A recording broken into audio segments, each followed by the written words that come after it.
your offense just couldn't come up track? Well, of course we expected more. I mean, the Dodgers have pitched well. Surprised. I mean, it's somewhat surprising. A little bit. I don't want to use the word disappointing. Our guys are really working very hard. They've pitched well, hit a couple of balls well, but for overall, the 3 games, I guess their relief pitchers have pretty much thrown a no-hitter against us, so they've been pretty good. Next question. Yes, sir. Right here. I'll just wait for the microphone. Can you talk about the difference of you Darvish pitching 1 year ago? He was kind of a four-seamer slider pitcher. Who are we talking about? I'm sorry. You Darvish. Okay. 1 year ago, four-seamer to slider pitcher. Right. Today, cutter, two-seamer. So did you notice the difference, and are you surprised? Well, we had a chance, obviously, early. We hit some balls well early in the game, and then he kind of settled in. We talked about that before the game. Not necessarily surprised, no. He was not throwing his fastball nearly as often as he has in the past. I did notice that. He's more of a breaking ball pitcher now than he had been. Realized much more, like you're saying, cutter and all the other stuff. But he had really good command of it. That's the thing. He was throwing the ball where he wanted to. The one thing I've always appreciated about him is that I've always thought him to be a very good command pitcher. And so give him credit, man. He threw the ball really well. Maybe a reinvention of himself, possibly, but I've always seen good stuff from him. Fourth row to the left. Yes, sir. Joe, you've been asked a lot this postseason about the difference between starting pitching and the length that those guys go in the postseason compared to the regular season.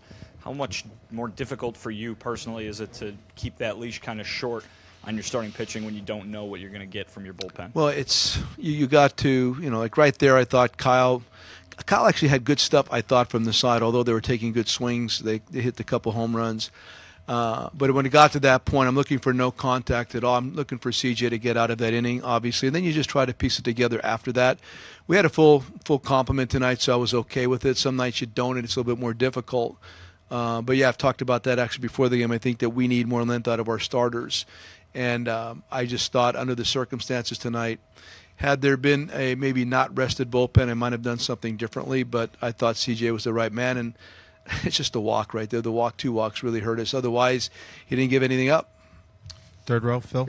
Joe, if there was a turning point tonight, was it Jay's at bat in the first? Did you feel like you had him on the ropes? And what do you take out of this that maybe makes you feel better about tomorrow's game? Well, I felt good about Jay's at bat. I mean, like we were just talking about, we had a chance to get on him early, and I really like John in that spot because that's the guy you really think is going to move the baseball. And he might not get a hit, but you think he's going to move the baseball.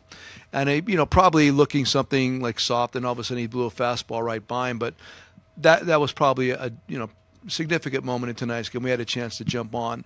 So some really good at bats. Hit the ball hard in the first inning, probably as well as we did all night. But after that it was.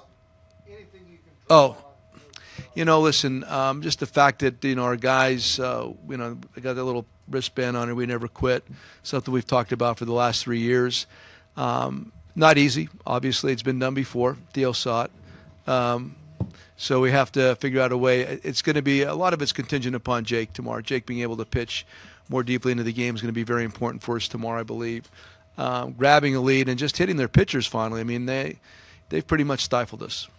Back to the left, fourth row. Yes. Joe, Carl against Darvish.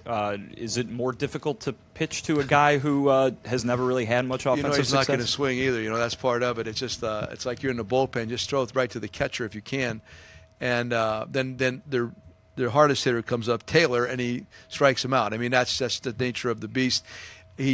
I am certain they told Darvish not to swing, which is a great tact in that situation. But it's frustrating. I was going to actually, if Barnes had made an out and first base was open, I was going to walk Peterson to make them do something right there. Although I know that CJ may have that issue, but that was the right thing to do. It worked out that way, and we walk him and strike out Taylor. It's called baseball. Back row to the right. Joe, with the full bullpen tonight, in the fourth, you have 2 on, 2 out. Is that a spot where you consider? I'm sorry, I missed the first one. Yeah, I apologize. In the fourth this evening, 2 on, 2 out with Kyle at the plate with the full bullpen tonight. Yeah. Is that a spot where you consider an early hook at all? No, the score was like 1-0 or whatever at that point, or 1-1 exactly, and I just got done talking. I knew that we needed more out of him in order to win the game. I mean, you could go there. Darvish was throwing the ball pretty well. To me, that was way too early to make that kind of decision based on what we needed to win the game tonight. Back to the left by the window. Hey, Joe. Yes, sir. You were here before in 2015, 0-3 to the Mets. Different team, different Right. time. Did you talk to your team at all, or is it just pretty much?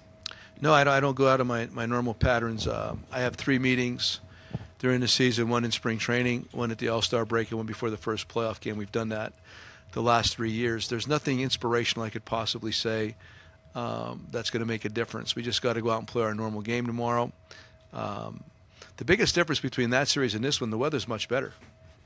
I mean, between now and that Mets series, you would really there's no, from our hitting perspective, we have good weather to hit in, and I really anticipate, hopefully, that we're going to come out stronger tomorrow at the plate. Back to Phil. Yes, sir. Is Wilson okay? Yeah, he got crossed up, and I was a little bit concerned. He said he's fine, how tough he is, but it was getting a little bit red. It hit him like right here in the forearm, and under the circumstances, I thought it was better to make sure he got ice on it and play tomorrow as opposed to having it stiffer and sore tonight and maybe risk him playing tomorrow. So before I came over, they were saying PJ, our trainer, said he was doing pretty good, so there should be no issues. Yes, To sir. the center, third row. Joe, given how these 3 games have gone, what gives you confidence you can turn it around tomorrow? Well, just our guys. I mean, listen, I'm not going to sit here and throw a lot of hyperbole your way. I mean, it's just about our guys. I mean, you have to. Your back's absolutely against the wall. Tomorrow is a Game 7. We have 3-4 Game 7s in a row coming up right now.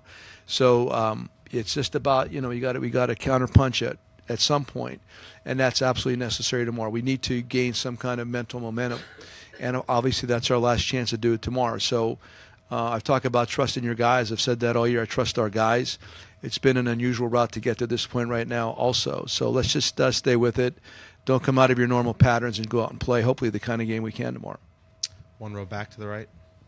Joe, going with getting Happ into center down the stretch there, was that the idea of trying to get his power into the lineup and see if he can do something? Well, it was just a double switch, basically. I didn't know, how long we were going to ride that pitcher that got in the game if we had started scoring some runs. There was a chance that Watson would be in the game, and that was a good matchup for Happer. Didn't play out, but it was a good matchup. So there's all those things you got to think of in advance. So it was a double switch. Ian, good matchup against the guy coming out of the bullpen who didn't play. Thanks, Joe. You got it. All right.